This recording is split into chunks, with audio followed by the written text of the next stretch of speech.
Born in Berlin towards the end of the 80s to a German mother and Ghanaian father, Kevin Prince Boateng knew his path almost straight away. He, his brother George and younger half-brother Jerome shared the passion for Germany's most popular sport, and the trio got into Hertha Berlin's academy. Kevin Prince had just turned 7, and it took another decade in the feeder teams plus 2 years with the reserves before his call-up to the first team. Deployed across the midfield, the team filled in well, whether off the left, right or in the centre, running with intent, imposing his personality and grabbing the occasional assist. Goals were harder to come by from his deeper role, but when they did, Prince made them memorable. Schöne Abnahme, tolles Tor! Traumtor, Boateng! While George had dropped out, Jerome joined in his brother's second season, and they shared the pitch a handful of times. But as the defender's journey with the seniors was just starting, Kevin Prince had found something new.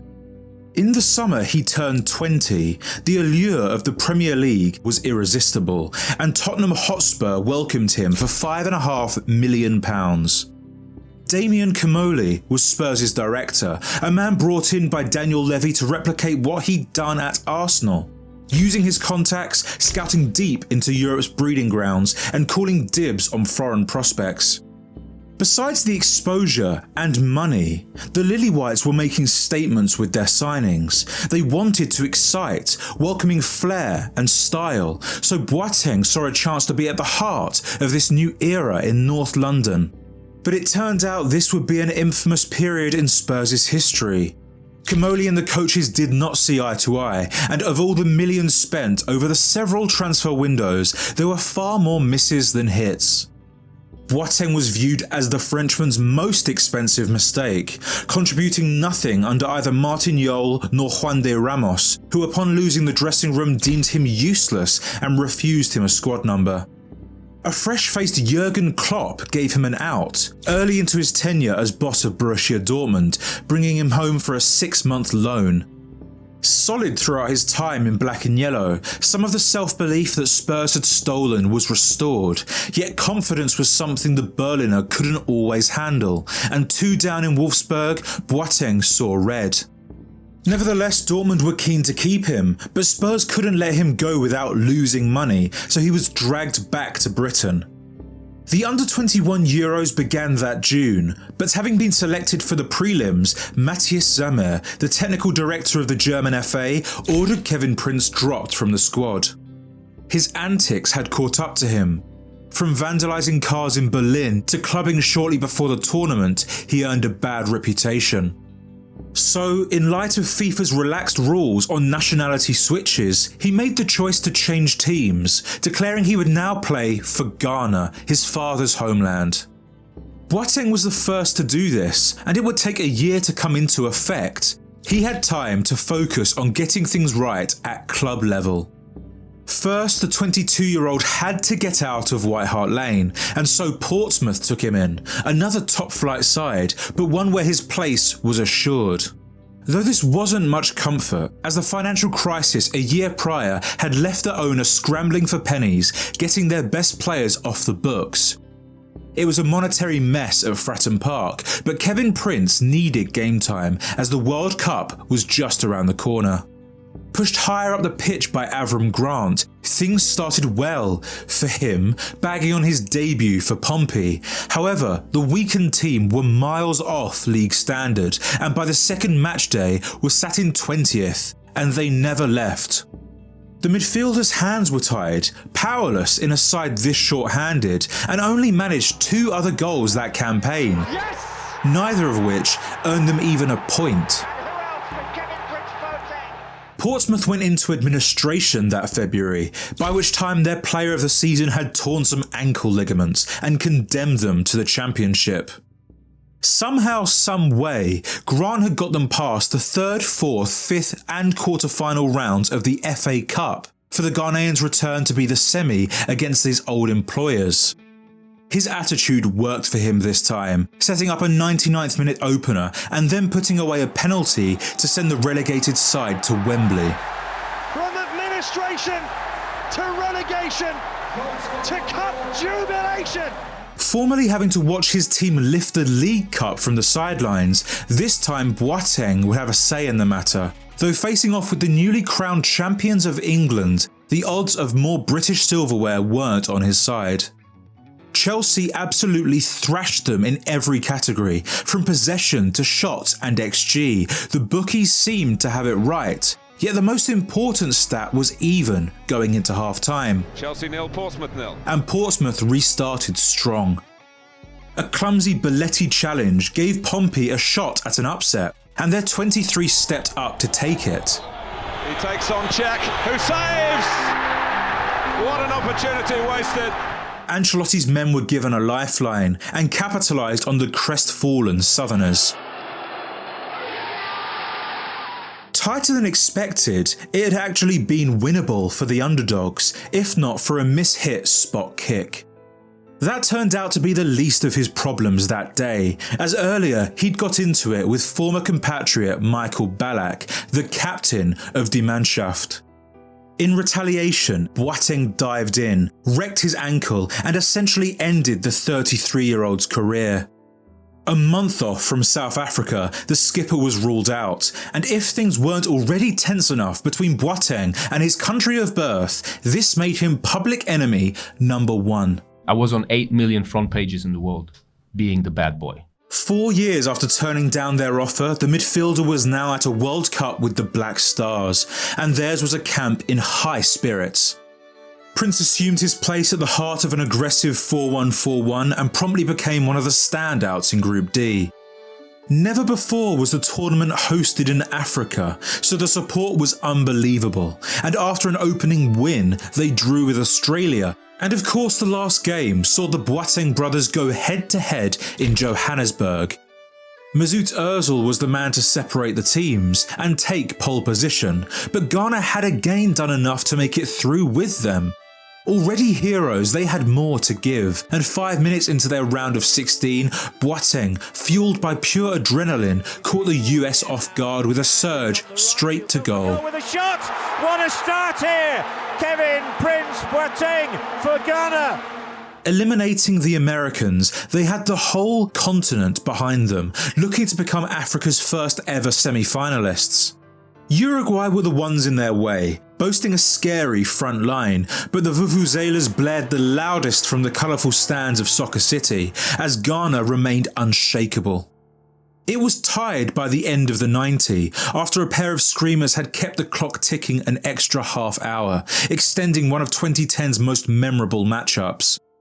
In literally the last moments, Dominic Adiye's header was punched off the line by Luis Suarez, sending him down the tunnel, and up stepped Ghana's top scorer to send all of Africa through to uncharted territory. Asamoah Gyan for Ghana! Oh, and he's missed! Gyan's crossbar, Suarez's celebration, the swing in momentum, and 2 more missed penalties, Ghana felt the weight over their heads collapse in one of the cruelest possible ends to their run. Spending a month in the limelight on the world's grandest stage, it made no sense for him to return to the south coast of England and battle for promotion. So Boateng's agent shopped his name around, looking for a club. My agent calls me, "What you think about Milan?" I said, "Great city." And he's like, "Nah, the team, the club." I say, "AC Milan, you're joking." And he said, no, I'm here with the sportive director, was back in the Braida. And I was like, "Are you serious?" And I said, yeah, but don't tell anyone. I said, "Yeah, of course, don't tell anyone." I put down the phone, I told everybody. At this time, they had a ridiculous team on paper. Nesta, Silva, Zambrotta, Van Bommel, Pirlo, Gattuso, Ambrosini, Seedorf, Cassano, Ronaldinho, Inzaghi, Pato, and a day after Boateng, Zlatan signed on alongside Robinho. I was like, I'm never gonna play. It wasn't all smiles and rainbows at the San Siro. Adriano Galliani was playing things pretty close to the chest, with many players in the last year of their contracts, and the balance sheet needed a keen eye. He was banking a lot on this group and their new coach. Massimiliano Allegri was appointed to drag them out of a 3-year rut of 0 silverware, while their rivals had picked up every cup out there. The first Italian treble winners This was an ageing Milan too, in need of an infusion of youth, and so Boateng got more of a chance than he expected, initially used as a box-to-box midfielder where he showed a hunger and willingness that Allegri picked up on. Using these superstars as guidance, he learned from each of them. The expression of Dino, patience of Pirlo, grinta of Gattuso. Quickly, his ceiling was raised. As the Brazilian lost himself to the nightlife, Allegri's tolerance ran out, and he made Boateng his playmaker. While his predecessor brought flair for flair's sake, Boateng brought legs to the attack, making them aggressive out of possession and inspiring a change in Milan's mentality. The numbers he got didn't reflect his contributions as the driving force, getting stuck into tackles, riling up the Milanisti, and doing the dirty work so his teammates could shine. Boateng was running it back to his time in the streets of Berlin, hitting his finest form yet. Pato dentro! Kevin Prince Boateng! An early exit from Europe and the Coppa Italia spaced out their schedule, and Allegri's boys focused on Serie A, where by early May they took their 8-point lead over Inter to the capital. Holding Roma to a scoreless draw at their Olimpico, the Scudetto was returned to the red side of Milan, crowned champions for the 18th time in their history. Boateng had found his home. Adored and embraced by the fans, he was the beating heart of this vibrant new generation, breathing new life into a club that was starting to feel old. Losing some big names, but onboarding a bunch of fresh faces, the Supercoppa rolled around that August, pitting them against Inter, and pouncing on a rebound, it was Boateng who slid through to complete the derby comeback. Kevin Prince Boateng turns it round for Milan. 3 down in Lecce on matchday 8, a third loss was on the cards, until Allegri subbed on his wild card, who flipped the deck, Boateng, ancora lui il gol! smacking away a second-half hat-trick to level the game within a 14-minute window.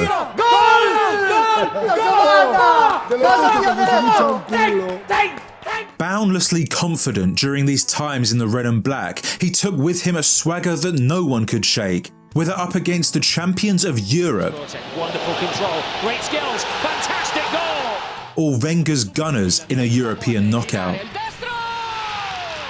Italy had given him so much, a shot at the big leagues, the stage on which he rose to stardom, and a fan base that could kill for him. I sold the most shirts in 3 years I played in Milan, so they loved me. He was so adored that when Seedorf's generation hung up their boots, he was the shoe-in for the shirt, a number that promised even more was to come.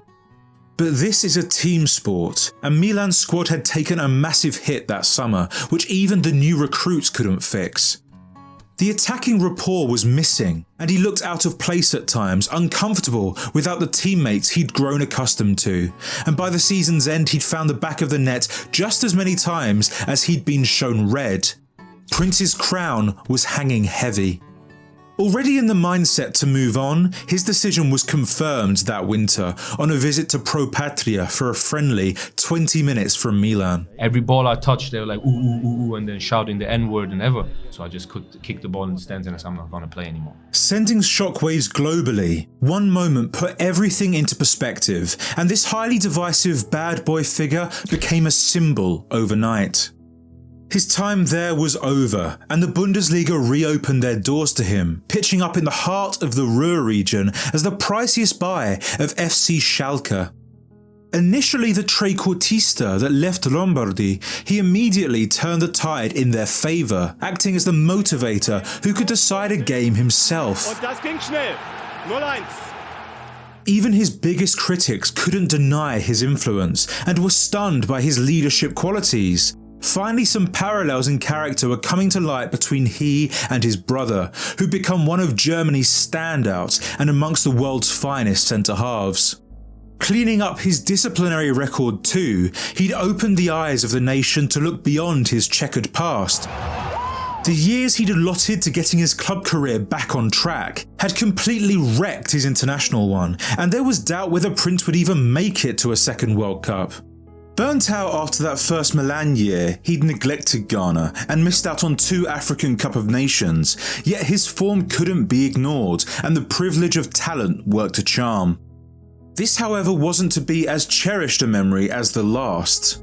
Appearing in their opening 2 group games, losing to the US, but taking a point from the Germans, a win over Portugal was their only shot at staying in South America.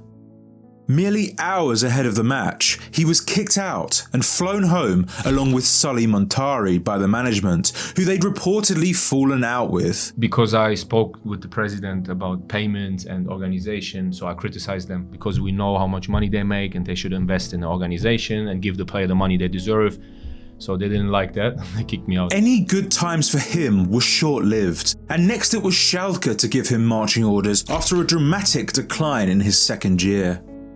In the space of a year, he'd burned 2 bridges and left himself completely isolated. Island living suited his thinking though. On 30's doorstep and a free agent, he set off on a tour across Europe, ticking off countries like a footballing nomad. First stop was Milan, a 6-month layover while he figured out his plan, scoring once in 330 minutes for the Rossoneri. Boateng! 2-0 Milan! Next was Spain's Canary Islands, repping the yellow of Las Palmas for a fantastic debut year in La Liga. Hands down their biggest star, they made him the centre forward, a new role he took to brilliantly, stacking up 10 goals and saving them from relegation. His good time, not a long time policy saw him move on at the end of the year, putting pen to paper for Eintracht Frankfurt, where another fantastic season was added to his scrapbook. Playing 90% of all their games in 17-18 and doing so with the zeal everyone assumed he'd lost, a full circle moment came for him at Die Adler. Meeting Bayern at Berlin's Olympiastadion, he gave an assist for Rebic's opening goal in their 3-1 win for the German Cup. DFB Cup winners of 2018 are Eintracht Frankfurt. His first German silverware was lifted in his hometown, finally getting the one-up over his brother. Off the back of this high, things could only go one way, so convinced by the promise of Roberto De Zerbi, he became the focal point of Sassuolo's attack. It went a bit too well, and he impressed so much in Modena that a juggernaut came calling 6 months in, one that he couldn't turn down. Never before had a Ghanaian put on the stripes of the Blaugrana, but they needed a backup for Suarez, so Boateng made history once more. To come in my age, I was 32, you know, coming to this big stage one more time again. And I take that. No one can take that from me. I don't care if I play only 4 games. 4 games, 5 games, I don't care, bro. I played starting 11 in Camp Nou. I don't care. He got to play for Barcelona, share a pitch with the GOAT, and register enough minutes to receive a medal for the league trophy they picked up that year. As his early 30s became mid-30s, the tour continued. From Fiorentina to Besiktas, the bucket list was getting seen to. COVID put a dent in progress, but as soon as it was possible, he added another stop, looking to aid Monza to Serie A promotion. Reaching the playoffs, it wasn't to be, and sensing the end was near, he jumped at the chance to return to his first club. 2 seasons and 40 more appearances for Hertha Berlin to take his career tally past 500 overall. Boateng called it a day in August 2023.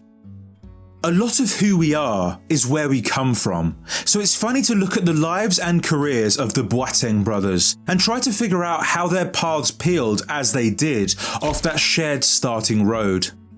Jerome, the sensible brother who found his home in Munich and stayed there for a decade during his prime years, was raised by his father in a wealthier part of Berlin, while Kevin Prince, along with the eldest George, lived with their mother in Wedding, a poorer area of the capital.